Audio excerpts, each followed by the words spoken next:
There's a moment, right before the rain touches the earth, when the air changes. You can't see it, you can't hold it, but you feel it. A shift, a quiet trembling in the air, as if the world is breathing in. What if I told you that same invisible shift is happening all the time, inside you, around you, between every person you've ever met? And what if that unseen tremor is the secret language of reality itself? I used to think life was only about the obvious things, the phone ringing, the job to show up for, the words people said or didn't say. I thought the world was just a collection of solid things colliding. But then, something happened. It wasn't a lightning strike. It wasn't a dream. It wasn't even a grand spiritual awakening story. It was smaller, more delicate, the kind of thing most people walk right past without noticing. It was late in the afternoon, and I was sitting by the window, watching dust drift through a shaft of sunlight. No music, no voices, just stillness. And then, without warning, I felt something. Not in my skin, not in my mind, in some other place. A sense that the room wasn't empty at all, that every particle in the air was alive, not in a human way, but in a way that mattered. For a moment, I felt connected to everything. The sunlight, the dust, the heartbeat in my chest. Even the distant sound of traffic felt like part of a single unfolding song. And then it was gone.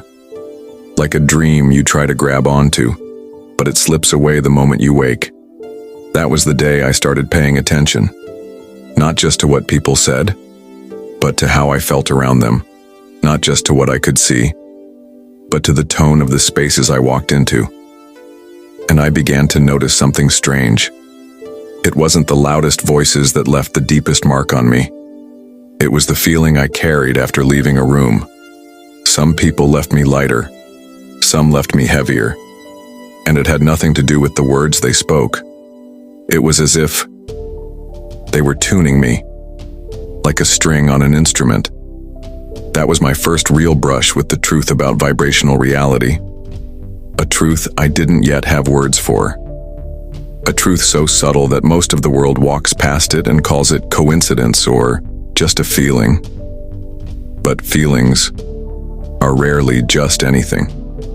If you want, I can tell you exactly how I discovered the rest of it. It's not a neat story.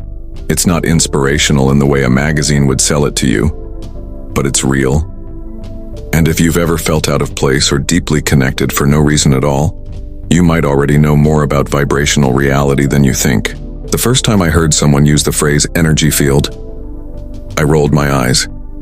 It sounded too abstract, too vague, like something you'd hear from a stranger on a park bench who claims they can read your aura for $5. But the more I watched people, really watched them, the more I realized there was something there. It was in the way a room felt before anyone spoke, in the way a single person could walk in and the air would tighten or lighten, in the way laughter could fill a space and linger even after the voices stopped. These weren't just moods. They weren't in my head. They were shifts, real ones. I started to test it. When I passed someone on the street, I'd pay attention to the subtle pull or push I felt in my chest. When I shook someone's hand, I'd notice if my shoulders relaxed or tensed. When I sat alone in a cafe, I'd watch the moment strangers met each other's eyes and the invisible thread that seemed to form instantly between them. It was almost like we were tuning forks, vibrating in response to one another. If this is true, then life isn't just about what we do. It's about what we broadcast. Maybe every word I speak, every thought I hold, is like a note in a song that everyone around me can hear, even if they can't explain how. And if that's the case, then every moment, I'm either harmonizing or creating dissonance. One evening, I visited a friend. We sat in her living room, both exhausted from the week. The lights were dim. The world outside was quiet. At first, we spoke. About work. About nothing important.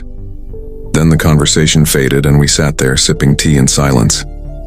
And in that silence, something shifted. I could feel her mood. Not because of her posture or the look in her eyes, but in the way the air around her seemed heavier on my skin. It wasn't sadness exactly, it wasn't anger, it was a low hum, like the sound a fridge makes in the background of a quiet house. That was when I understood. Vibrational reality isn't metaphor. It's the undercurrent, the constant music beneath everything we see. And whether we notice it or not, we are all players in that symphony. Every thought, every emotion, every intention is like a ripple on the surface of a vast ocean. And when enough ripples meet, they create waves. Here's where it gets strange. Once I started noticing, I couldn't unsee it. Crowded subway stations became seas of moving frequencies. Office meetings felt like orchestras, some in tune, some painfully out of key. Even my own home carried a different weight depending on the thoughts I'd been having. I realized I was living in two worlds at once, the visible one and the vibrational one. And the vibrational one was the real driver of my life. If reality is shaped by vibrations, then whose are we living in? Ours, or the ones we've unconsciously absorbed from everyone around us? The more I thought about it, the more urgent it felt. Because if vibrations could shift my mood, could they also shift my choices, my dreams, my entire path? And if so, how many of the decisions I'd made in life were truly mine? That question was about to change everything. It started subtly. At first, I thought it was just coincidence. The way a song on the radio would match exactly what I was thinking. The way a stranger's glance would answer a question I hadn't asked out loud. The way certain places seemed to call to me, not with words but with a pull in my chest that felt undeniable. One night, I tested it. I was walking home, the streets empty, my mind restless. I thought about a friend I hadn't spoken to in years. I remembered her laugh, her way of tilting her head when she listened. And then, I felt it. A quiet rush in the air, a pressure, like the moment before a door opens. My phone buzzed in my pocket. It was her. That's when I realized vibrational reality wasn't just about feeling, it was about response. Like the universe itself was an echo chamber, and whatever you put out found its way back to you. Not always in the form you expected, not always in the timing you wanted, but always in some way returned. If that's true, then every careless thought isn't just mine. It's a seed I'm planting in a field much larger than myself. And those seeds, they grow. Some into flowers, some into thorns, which means maybe the life I'm living today is just a garden grown from vibrations I didn't even know I was sending out years ago. I began to experiment. If I walked into a room, I would hold one thought in my mind: calm, stillness, acceptance. And like clockwork, conversations slowed, people's shoulders eased, the tension dissolved. But the reverse was also true. On days when I was angry, even if I smiled, people kept their distance. The air between us wasn't safe. It was undeniable now. People could feel me before they could understand me. One day I stood at a busy crosswalk. Hundreds of people all around me. Cars honking, footsteps pounding. And yet, in that chaos, I closed my eyes and imagined sending out one vibration: gratitude. Not for anything specific, just gratitude for being here at all. When I opened my eyes, the man standing next to me, a complete stranger, smiled, as if he'd heard something that wasn't spoken. It was then I realized something else. Vibrational reality isn't passive. It's not a quiet undercurrent you just happen to drift in. It's interactive, responsive, shaping you as you shape it. The question is, are you shaping it on purpose? Or are you letting the noise of the world do it for you? That thought haunted me. Because if I was unconsciously carrying the vibrations of my fears, my doubts, my past, then I was also unconsciously broadcasting them, not just to strangers, but to the people I love most. And maybe, just maybe, I was teaching them to carry the same. That was the moment I decided I couldn't keep living by default. If vibrations were the true language of reality, then I had to learn to speak fluently. But learning to speak isn't the same as knowing what to say. And the first time I tried to deliberately change my vibration, I learned just how hard and how powerful it can be. It's one thing to notice vibrations, it's another to master your own. The first time I tried, I failed. I woke up in a storm of thoughts, the kind that clings to you before you even open your eyes. Worries, old arguments, an unshakable heaviness that made the air in my apartment feel stale. I told myself, change it, lift it, you know how this works. But the harder I tried, the heavier it became. That's when I learned the first quiet truth of vibrational reality.